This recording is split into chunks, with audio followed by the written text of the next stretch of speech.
La Iglesia Vino Nuevo se complace en presentar la poderosa palabra de Dios que cambia nuestras vidas. Quédese con nosotros a disfrutar este precioso mensaje. El día de hoy, como ustedes ven el título, ¿cuántos pueden leer el título? ¿No está? Sí, estoy bromeando. Vamos a hablar acerca de escatología. La escatología es una área de la teología, es un área de la teología que es bastante controversial. No existe uniformidad en ella y aquí en este sentido se rompen varios moldes. Yo creo que los moldes tradicionales tienen que ser rotos. Y una de las cosas que a mí me gusta hacer es salir un poco fuera de lo tradicional. No porque quiera ser yo tan original, sino porque la verdad de las cosas es que cuando tú vas creciendo espiritualmente y tu conocimiento se va ampliando, tú te das cuenta que no puedes seguir en la misma línea en que van 1000 personas. Y tú dices, ¿qué pasó con esta gente? ¿Dónde está el análisis? ¿Dónde está el raciocinio espiritual acerca de la Escritura? Y es ahí donde nosotros empezamos a realizar nuestros propios estudios. Yo me convertí cuando tenía 22 años, hoy tengo 57 añitos, 57 floridas primaveras, y gracias a Dios me convierto a los 22 años. Desde entonces empecé a investigar acerca de temática escatológica que me gustó casi desde que yo empecé mi vida cristiana. Así que el día de hoy yo quiero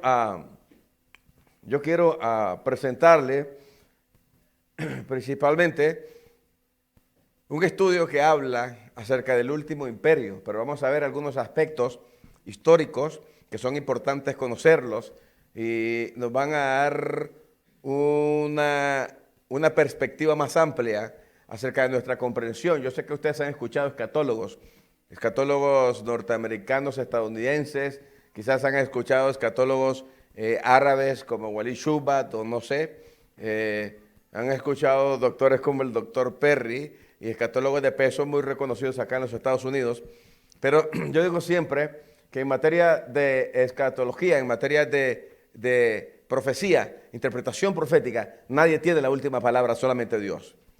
Entonces, eso es una cosa que yo siempre lo dejo establecido. En materia de interpretación profética, nadie tiene la última palabra, solamente Dios. Sin embargo, eso no quiere decir que yo no tengo el derecho a estudiar la Escritura, a escarbar, a analizar y continuar aprendiendo y establecer también teorías interpretativas que, si tienen peso bíblico, pues deben también ser tomadas como válidas. Posiblemente usted va a ver algunas cosas con las que no está de acuerdo, quizás no las ha escuchado, pero las va a escuchar en esta ocasión. Y si no cuadra con su manera de ver los asuntos en materia escatológica, pues entonces tome nota y vaya apuntando las cosas interesantes que usted crea que lo son y compárelos con la Biblia para que usted vea si se está hablando simplemente por hablar o si es una interpretación subjetiva totalmente alejada de la realidad o no. Es importante que nosotros seamos como los discípulos de Berea. Cuando alguien va hablando la palabra, vamos cotejándola paralelamente para ver si es cierto que estamos hablando con bases escriturales lo suficientemente sólidas como para decir que es un estudio bíblico.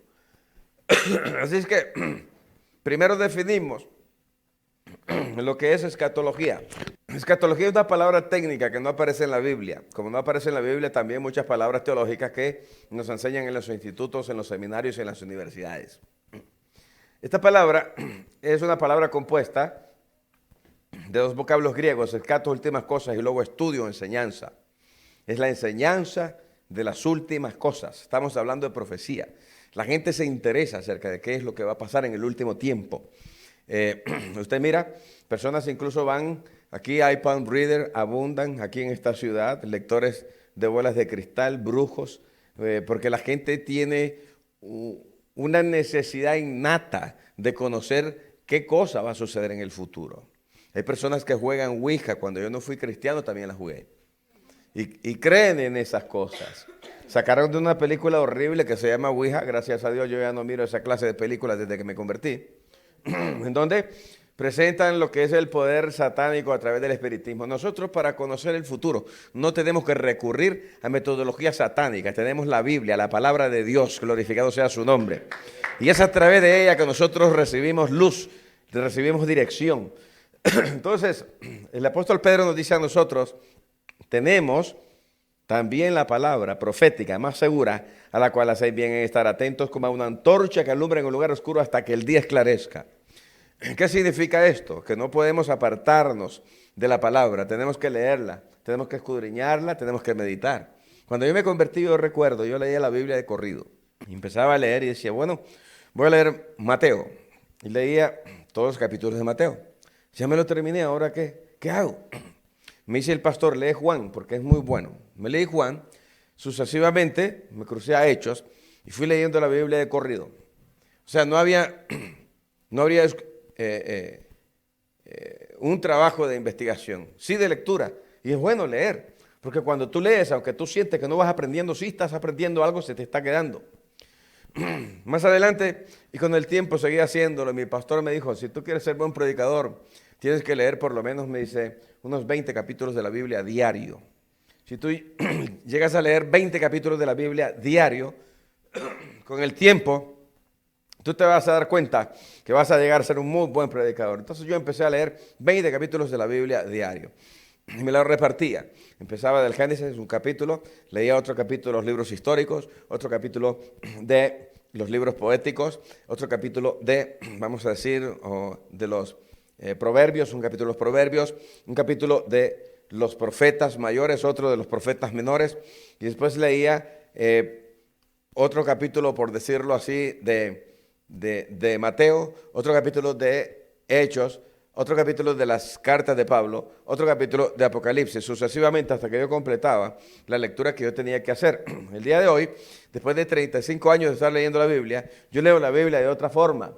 Yo leo la Biblia escarbando, yo leo la Biblia buscando, me pongo a leer a un lado y ese lado me lleva a otro y a otro y a otro, y tomo notas por acá, tomo notas por acá, tengo mi propia Biblia de referencias. Te vuelves más meticuloso y eso es importante porque nosotros debemos de crecer. Yo no concibo cristianos que están en una iglesia por 20, por 30 años y siguen siendo los mismos de cuando empezaron.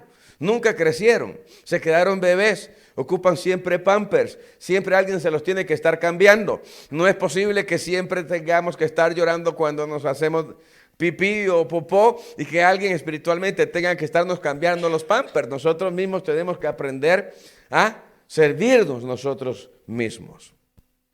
No sé cuántos están de acuerdo con eso. Ahora, nosotros tenemos la palabra profética más segura. ¿Cuál es? La palabra de Dios, la Escritura, la Biblia.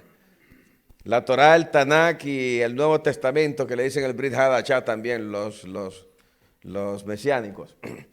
Esa es la palabra profética más segura. La Biblia es una profecía de tapa a tapa. De Génesis a Apocalipsis, la Biblia es una profecía.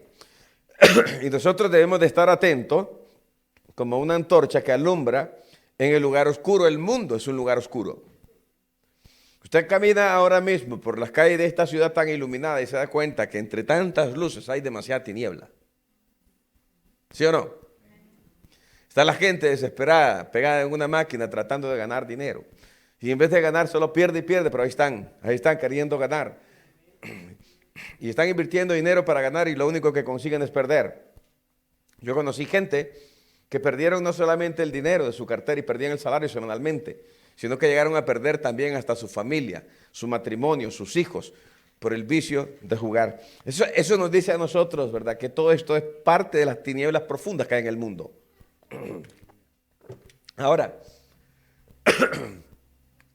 cuando se habla acerca de esto, debemos de decir que han surgido demasiados errores. Ustedes se acuerdan que decían que en el año 2011, en septiembre, se acababa el mundo. Y las personas que no conocen la Escritura temblaban. Se acaba el mundo en el 2011 porque habían cartelones en América del Sur, en Estados Unidos. Lo anunciaban por radios. Ustedes se acuerdan, ¿verdad? Había un hermano anciano que había hecho sus propios estudios y análisis y había llegado a poner fechas acerca del fin del mundo. Pues yo tengo una buena noticia. El mundo no se acaba, ni se va a acabar dentro de 1000 años. El mundo va a seguir todavía. Así que si siguen diciendo que el mundo se acaba, pues están perdidos, porque no conocen las Escrituras, no tienen conocimiento. Aún cuando venga la tribulación, el mundo no se acaba. Aún cuando se cierre la tribulación, el mundo no se acaba.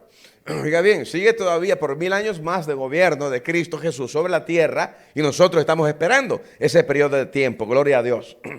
Así es que no hay por qué alarmarnos cuando hay teorías del fin del mundo. El fin del mundo, ¿cuál fin del mundo? Cuando hablamos del fin del mundo debemos de entender lo que Jesús dijo. Jesús no hablaba del fin del mundo como fin del mundo, sino del fin del sistema de los hombres. Eso es otra cosa. Ahora, ¿viene el fin del sistema de los hombres? Sí, viene pronto. Yo quiero que venga ya. ¿Cuántos dicen amén? Claro, los hombres no quieren. Los multimillonarios quieren más millones. Los hermanos muy espirituales que no han tenido la casa del año, el carro del año, la cuenta del año, no quieren que esto se termine para poder tener el tiempo suficiente para tener la casa del año, el carro del año, la cuenta del año. Y otros que quieren también, cristianos, ¿verdad? Cambiar también no solo el carro, sino también la esposa o el esposo. Quieren tener más tiempo para que esas cosas lleguen. Dios reprenda al diablo. Mire, las cosas que se ven no son eternas, no permanecen para siempre. Esas cosas no tienen a nosotros que esclavizarnos a esta vida. Tenemos que poner nuestra mira en las cosas que no se ven porque esas son eternas. Glorificado sea Dios. Ahora,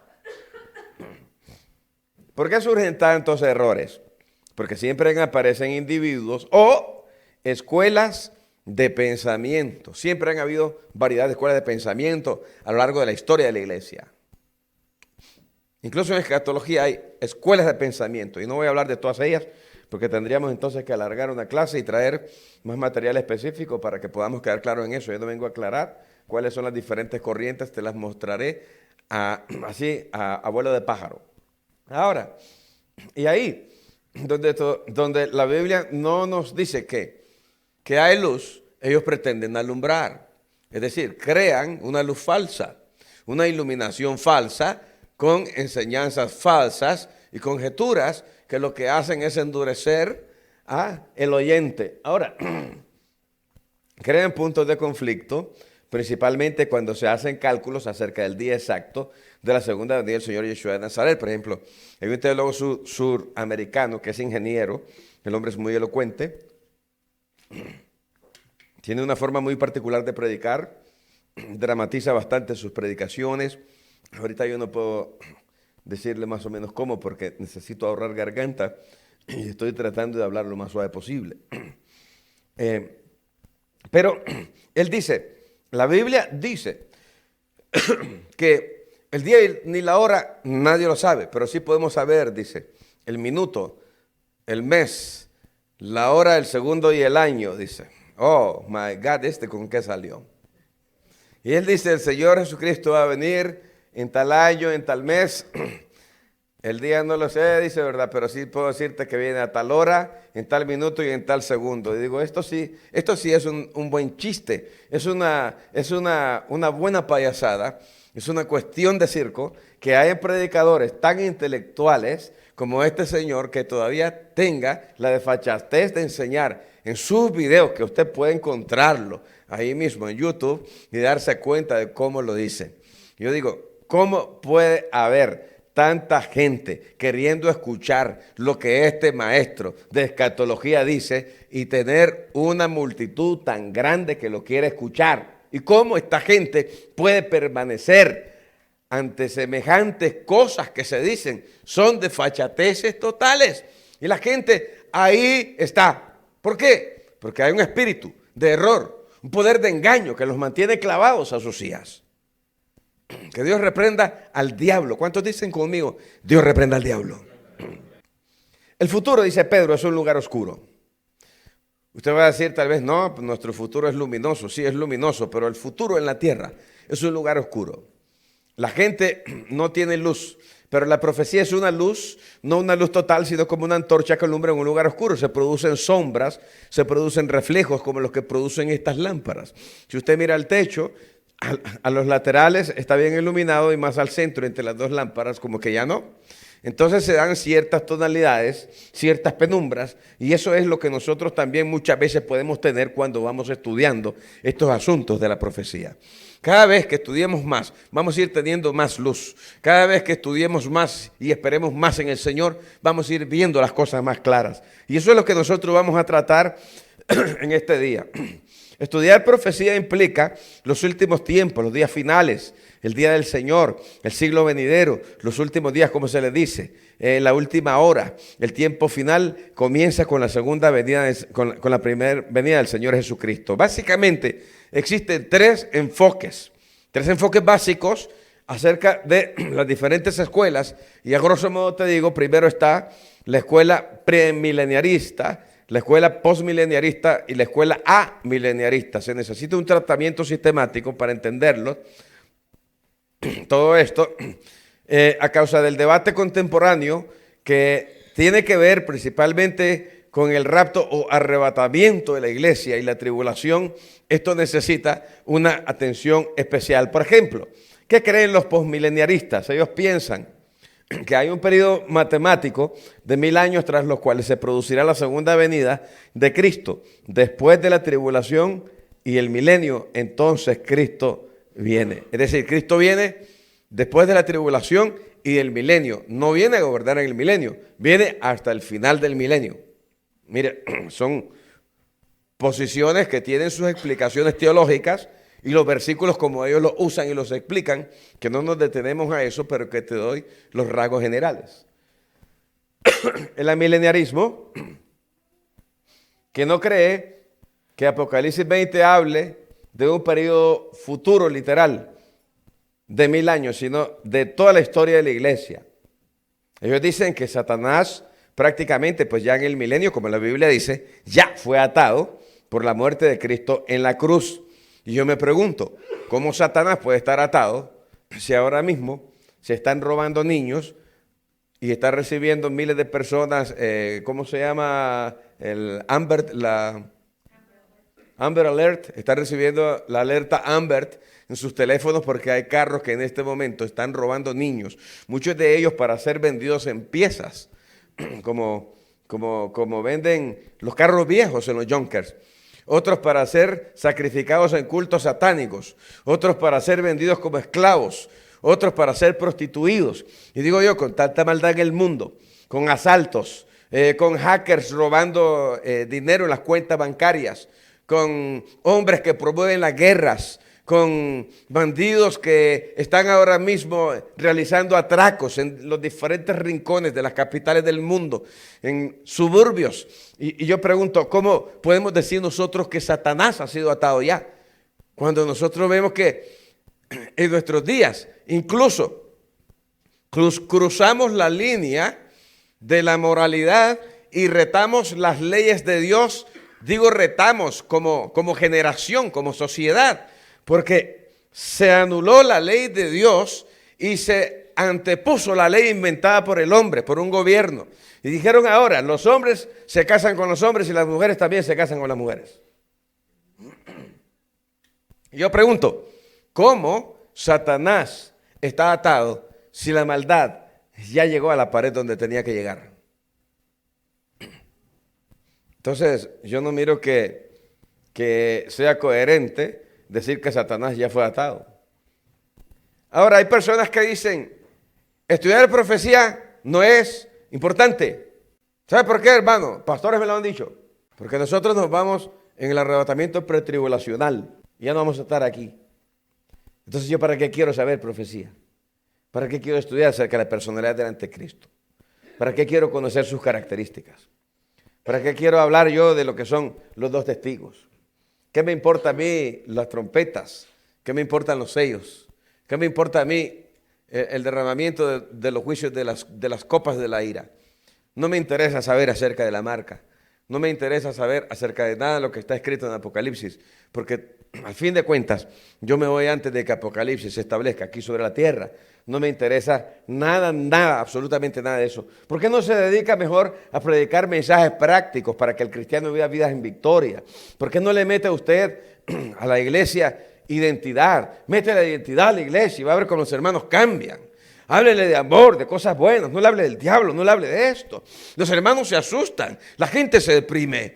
Mira, no le ande hablando de eso. A mi iglesia yo no predico eso, dicen algunos pastores. Y se le comienza a llenar la iglesia, tienen 120 y 150.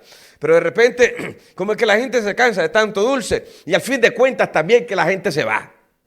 Cuando a la gente se le mete el diablo le borra el cassette. No importa el favor que tú le hayas hecho. Si la iglesia le dio $10,000 para que solucionara un problema, se le olvidó que le dio $10,000. El diablo lo endemonia, lo pone ciego y se lo lleva para la calle. Y se lo lleva para saltar de iglesia en iglesia, de iglesia en iglesia, de iglesia en iglesia, y lo lleva enfermo el resto de su existencia. ¿Qué cosa más tremenda?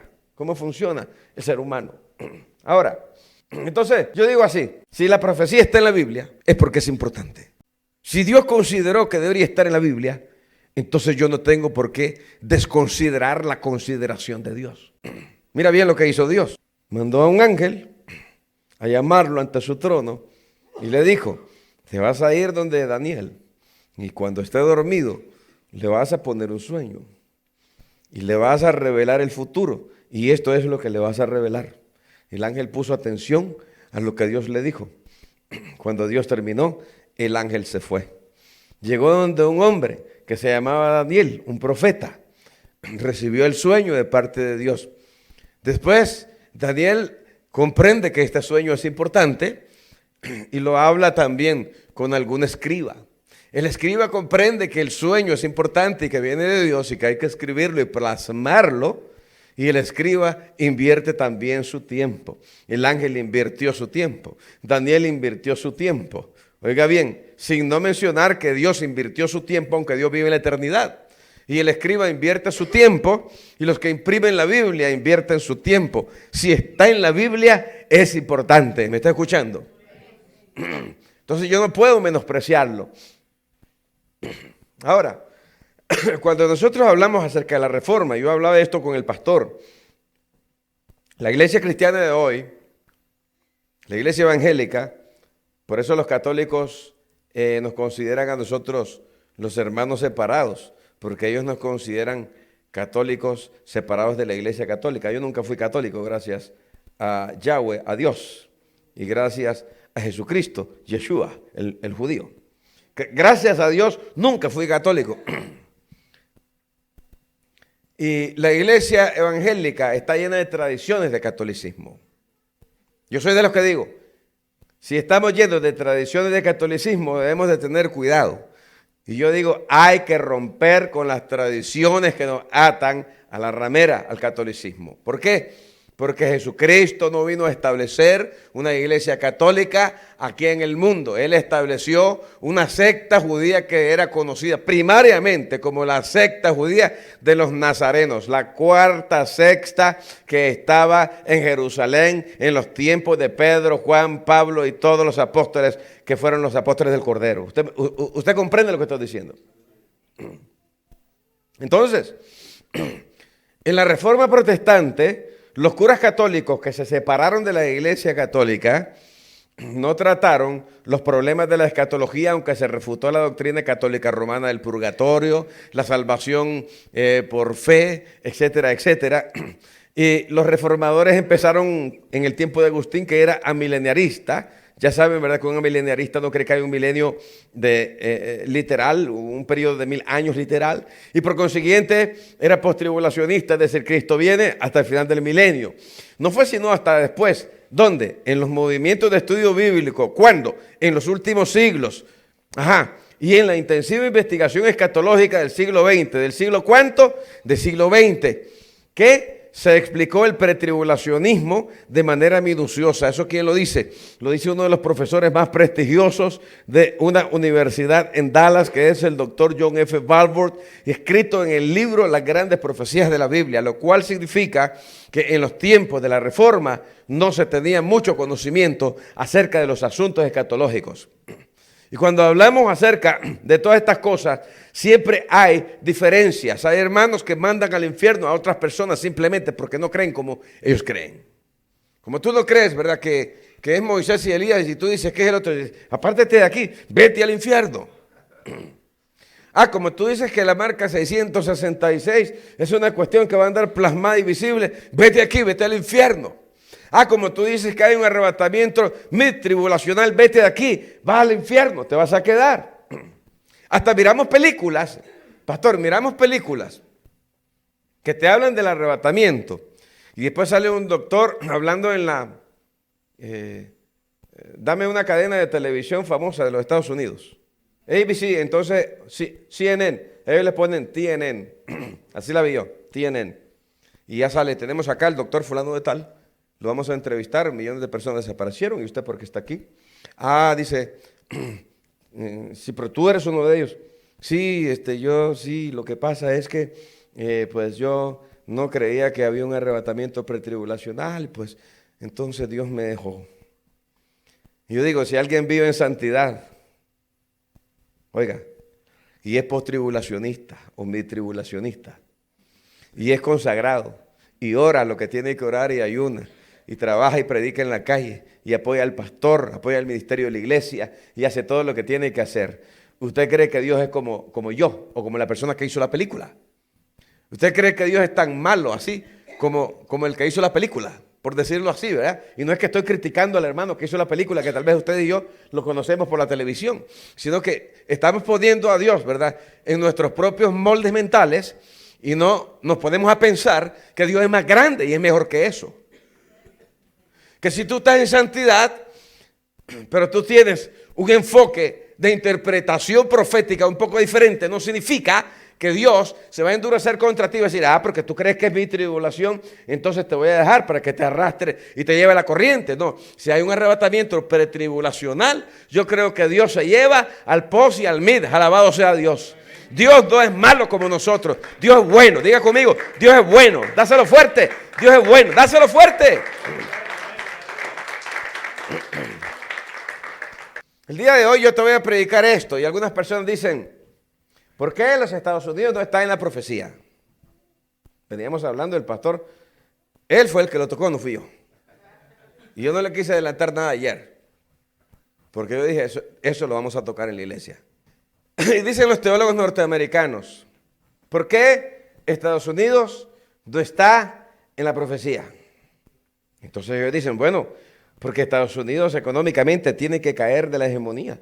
Tiene que caer del poder, porque está escrito aquí mismo. Mire, usted puede leerlo. Y se van directamente a lo que es Daniel en el capítulo 7. Yo no sé cuántos han leído Daniel capítulo 7, tal vez lo han leído 300 veces.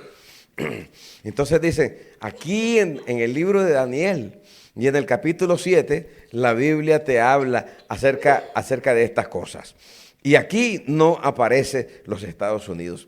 Entonces dicen en Daniel capítulo 7, versículo 7, empiezan a leer, Daniel dijo, miraba yo en mi visión de noche, versículo 2, y aquí que los 4 vientos combatían en el gran mar y 4 bestias grandes diferentes la una de la otra subían del mar. Y siguen leyendo, la primera era semejante, el león tenía alas de águila, yo estaba mirando hasta que sus alas fueron arrancadas y fue levantada del suelo y se puso parada sobre sus pies a manera de hombre y le fue dado corazón de hombre. ¡Wow! Y sigue leyendo en el otro, aquí otra segunda bestia semejante a un oso, la cual se alzaba de un costado más que del otro y tenía en su boca 3 costillas entre los dientes y le fue dicho, levántate y devora mucha carne. Después de esto miré otra semejante a un leopardo. ¡Wow! Y están ahí impactados por lo que están leyendo. Los imperios históricos levantándose uno tras otro en la sucesión que Dios dijo a Daniel en el sueño que se iban a levantar. Qué bueno es Dios, que sabe todas las cosas. ¿Cuántos dicen amén? Y sigue diciendo, y aquí otra semejante a un leopardo con 4 alas de ave en sus espaldas. Tenía también esta bestia 4 cabezas y le fue dado dominio. Esta es la misma bestia de la que te habla también Daniel capítulo 11, allá por el versículo 34. Entonces en el 7 dice, miraba yo en las visiones de la noche y aquí la 4ª bestia espantosa y terrible y en gran manera fuerte. Y después de que terminan de leer esto, y te habla en el versículo 8 acerca de 10 cuernos que habían ahí, y de uno chiquito que crecía entre los 10, dice, ese es el imperio romano. Ese es el último imperio. Esa es la resurrección del imperio romano. Y empiezan todos los grandes intérpretes de la profecía, los intérpretes norteamericanos, estadounidenses, a tirar toda la culpa apocalíptica sobre Europa. Estados Unidos no está en la profecía, esta es el imperio romano resucitado. Entonces ya se van y apuntan directo a la Unión Europea. La Comunidad Económica Europea, ahí está el imperio. Bueno, nosotros hoy vamos a aclarar y vamos a poner sobre el tapete asuntos claves, importantes, que tienen que ser analizados. Las cosas no se pueden decir simplemente así de rápido, como carreta de embajada, decimos nosotros en mi país. No es que te vas a poner en una pendiente, suelta la carreta que va a bajar sola. Ella misma va a tomar velocidad. Puede tomar velocidad y puede hacer lo que quiera, pero las cosas en escatología no se toman como que fueran carreta de embajada. Eso tiene que ser analizado. Una de las cosas a contemplar en lo que es el análisis de la escatología es el sistema óseo de la profecía, la estructura interna, lo que sostiene el andamiaje escatológico. Y tiene, por decirlo así, dos ejes centrales. El uno, la profecía de las 70 semanas. 70 semanas están determinadas sobre ti y sobre tu pueblo. Y le dice a Daniel en el capítulo 9, Daniel estaba orando, confesando el pecado del pueblo. Entonces se le apareció Gabriel, un ángel que trae revelación. Diga conmigo, los ángeles traen revelación. ¿Quiénes traen profecía? Los ángeles. Los ángeles traen la profecía. Los ángeles sanan a la gente. Los ángeles traen juicio y engusanan a los que son enemigos de Dios. Los ángeles son los ojos, los oídos de Dios. Los ángeles se convierten en los voceros. Los ángeles son guerreros. Los ángeles son multiservicio. Los ángeles no se llaman ángeles, tienen su nombre propio, pero se le llama ángeles porque en el griego se les llamó mensajeros y punto. Malach en hebreo significa mensajeros, pero eso no es su nombre. Usted no se llama hombre, ni usted se llama mujer. Yo no le puedo decir mujer, hombre, porque usted tiene su nombre. Este hombre tiene su función, esta mujer tiene su función, este joven tiene su función, además de su nombre. Los ángeles tienen nombre, son seres reales y trabajan para glorificar al Padre, alabado sea su nombre. Ahora, las 70 semanas son uno de los ejes centrales de la profecía. En vista de las diferentes escuelas de interpretación que existen, está una escuela que es histórica y dice que todas las profecías ya se cumplieron. Apocalipsis se cumplió. Eso se llama el preterismo. Ese nombre, preterismo, es un nombre también que viene del griego, de otros lenguajes que no es el español, pero para simplificárselo a ustedes, le digo el sistema historicista. Hay historicistas parciales y hay historicistas totales. Por ejemplo, el adventismo, la teología adventista en su mayoría es preterista, porque los adventistas te explican Apocalipsis a partir de la historia. Se quedan en la historia y en la historia se van, en la mayor parte. Claro, no todos son así, pero eso pasa. Está también la escuela futurista, en la que nos encontramos nosotros. Hay nombres técnicos teológicos que no te los voy a dar para no confundirte. Y las 70 semanas debe ser entendida, analizada, estudiada, escarbada, con minuciosidad. Por ejemplo, Daniel capítulo 9, versículo 24 te habla, y si tú lees lo que dice ahí, el ángel le dice a Daniel, 70 semanas están determinadas sobre tu pueblo y sobre tu santa ciudad para terminar la prevaricación. La prevaricación es la maldad total, absoluta, y poner fin al pecado, no más pecado, y expiar la iniquidad. Oiga bien, está hablando de pura maldad. Prevaricación es maldad, el pecado es maldad, es quebrantamiento de la ley, y la iniquidad es maldad en el máximo nivel manifestado. Para traer justicia perdurable, sellar la visión, la profecía y ungir al santo de los santos. Entonces, ¿qué abarca las 70 semanas? Toda la profecía. Le está diciendo que abarca toda la profecía. 70 semanas, 77. Llegó Pedro donde el Señor y le dice, ¿hasta cuántas veces tengo que perdonar a mi hermano? ¿Hasta 7? ¿Y qué le dice él? No, hasta 70 veces 7. Entonces hay personas que se van a ir a lo literal y van a decir, 490, cuando estén en la 489 te canto que la que viene es la última. Y después de de la 491, ahí sí que te me voy encima. No, no es así. Jesucristo le estaba diciendo, 77, Pedro, de acuerdo a la visualización judaica, significa siempre. ¿Cuántas veces lo vas a perdonar? Siempre. ¿Qué abarca las 70 semanas? Todo, todo. Es global. Entonces, por eso digo que esta es una de las columnas vertebrales. Ahora, Dios establece formas de medición del tiempo. Si usted mira los versículos que están ahí debajo de la barra María, la barra María es la representación de la línea del tiempo, de lo que vienen a ser, por ejemplo, las 70 semanas. Toda la línea del tiempo donde se va a cumplir la profecía desde el momento de la revelación de la profecía y el inicio de las 70 semanas hasta el final. En Levítico 25:8 te está hablando acerca del Antiguo Testamento. Hay personas que dicen el Antiguo Testamento no vale. Y como el Antiguo Testamento no vale, pues yo solo predico en el Nuevo Testamento. Entonces, si arrancarle a tu Biblia el Antiguo Testamento y quedarte con solamente el Nuevo Testamento, a ver si vas a tener una Biblia completa. Yo no lo creo. Ahora, la Biblia es la palabra de Dios. Y la palabra de Dios debe ser tomada toda como la palabra de Dios. Levítico 25:8, mira lo que dice. Esto es el parámetro de Dios para medir el tiempo. Dios tiene una forma de medir el tiempo. Dios estableció esta forma y Dios no la cambia. Dice, y contarás 7 semanas de años. ¿Cuántas veces? 7 veces. ¿Cuántos años? 7 años. De modo que los días de las 7 semanas de años vendrán a hacerte, ¿qué? 49 años, día por año. Entonces Dios establece bloques de 7 años para medir el tiempo. Vamos a medir el tiempo para con los humanos en bloques de 7 años.